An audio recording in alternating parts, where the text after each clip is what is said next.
ಸಪ್ತಾಶ್ವರತಮಾರೂಢಂ ಪ್ರಚಂಡಂ ಕಾಶ್ಯಪಾತ್ಮಜಂ ಶ್ವೇತಪದ್ಮಧರಂ ದೇವಂ ತಂ ಸೂರ್ಯಂ ಪ್ರಣಮಾಮ್ಯಹಂ.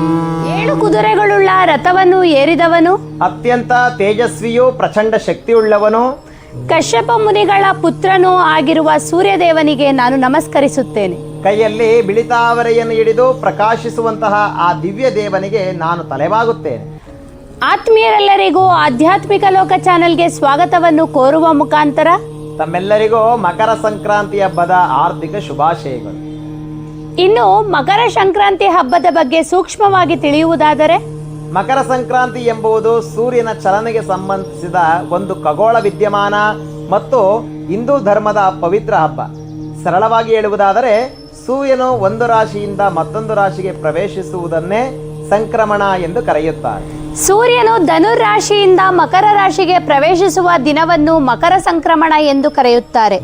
ಈ ದಿನ ಸೂರ್ಯನು ದಕ್ಷಿಣ ಗೋಳಾರ್ಧದಿಂದ ಉತ್ತರ ಗೋಳಾರ್ಧದತ್ತ ತನ್ನ ಪ್ರಯಾಣವನ್ನು ಪ್ರಾರಂಭಿಸುತ್ತಾನೆ. ಪುರಾಣಗಳ ಪ್ರಕಾರ ದೇವತೆಗಳಿಗೆ ದಕ್ಷಿಣಾಯನವು ರಾತ್ರಿ ಎಂದು ಉತ್ತರಾಯಣವು ಹಗಲೆಂದು ಪರಿಗಣಿಸಲಾಗಿದೆ. ಸಂಕ್ರಾಂತಿಯೊಂದಿಗೆ ಉತ್ತರಾಯಣ ಕಾಲ ಪ್ರಾರಂಭವಾಗುತ್ತದೆ. ಈ ಸಮಯದಲ್ಲಿ ಶುಭ ಮಂಗಳಕಾರಿಗಳಿಗೆ ಮುಹೂರ್ತಗಳು ಪ್ರಶಸ್ತವಾದದ್ದೆಂದು ಜ್ಯೋತಿಷ್ಯ ಶಾಸ್ತ್ರ ಹೇಳುತ್ತದೆ. ಇನ್ನು ಉತ್ತರಾಯಣ ಕಾಲವನ್ನು ಪುಣ್ಯಕಾಲ ಎಂದು ತಿಳಿಯುವಂತಹ ಹಿನ್ನೆಲೆಯ ಉದಾಹರಣೆಯನ್ನು ತಿಳಿಯುವುದಾದರೆ, ಮಹಾಭಾರತದಲ್ಲಿ ಭೀಷ್ಮ ಪಿತಾಮಹರು ಇಚ್ಛಾಮರಣವನ್ನು ಪಡೆದದ್ದು, ಭಗೀರಥ ಮಹಾರಾಜನು ಗಂಗೆಯನ್ನು ಭೂಮಿಗೆ ತಂದದ್ದು, ಶಂಕರಾಸುರನನ್ನು ದೇವಿಯು ಸಂಹರಿಸಿದ್ದು ಮತ್ತು ವಿಷ್ಣುವು ವಿಜಯವನ್ನು ಪಡೆದದ್ದು ಇದೇ ಉತ್ತರಾಯಣ ಪರ್ವಕಾಲದಲ್ಲೇ ಎಂದು ಇತಿಹಾಸ ತಿಳಿಸುತ್ತದೆ. ಇನ್ನು ಧಾರ್ಮಿಕ ನಂಬಿಕೆಯ ಪ್ರಕಾರ ಇದು ಸುಗ್ಗಿಯ ಹಬ್ಬ. ಪ್ರಕೃತಿ ಮತ್ತು ಕೃಷಿಯೊಂದಿಗೆ ಆಳವಾಗಿ ಸಂಬಂಧ ಹೊಂದಿರುವ ಸುಗ್ಗಿಯ ಹಬ್ಬವಾಗಿದೆ. ರೈತರು ಹೊಸ ಬೆಳೆಗಳನ್ನು ಕೊಯ್ಲು ಮಾಡುತ್ತಾರೆ ಮತ್ತು ದೈವ ಸ್ವರೂಪವಾದ ಪ್ರಕೃತಿಗೆ ಕೃತಜ್ಞೆಯನ್ನು ಸಲ್ಲಿಸುತ್ತಾರೆ. ವೈಜ್ಞಾನಿಕ ಮತ್ತು ಆರೋಗ್ಯಕರ ಕಾರಣಗಳನ್ನು ತಿಳಿಯುವುದಾದರೆ, ಎಳ್ಳು ಮತ್ತು ಬೆಲ್ಲ ಎರಡು ದೇಹಕ್ಕೆ ನೈಸರ್ಗಿಕವಾಗಿ ಉಷ್ಣತೆ ಮತ್ತು ಶಕ್ತಿಯನ್ನು ನೀಡುತ್ತದೆ. ಅದಕ್ಕಾಗಿ ಎಳ್ಳು ಮತ್ತು ಬೆಲ್ಲ ತಿಂದು ಒಳ್ಳೆಯ ಮಾತನಾಡಿ ಎಂಬತಕ್ಕಂತಹ ಜಾನಪದ ಮಾತಿದೆ.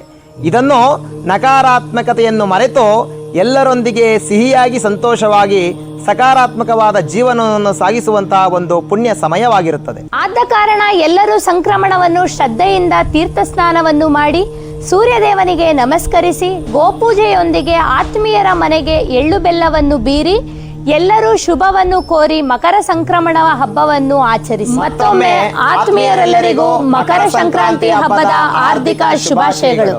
ಇನ್ನು ಈ ದಿನದ ವಿಡಿಯೋ ನಿಮಗೆ ಇಷ್ಟ ಆದಲ್ಲಿ ಲೈಕ್ ಮಾಡಿ, ಶೇರ್ ಮಾಡಿ, ನಮ್ಮ ಆಧ್ಯಾತ್ಮಿಕ ಲೋಕ ಚಾನೆಲ್ನ ಸಬ್ಸ್ಕ್ರೈಬ್ ಮಾಡಿ.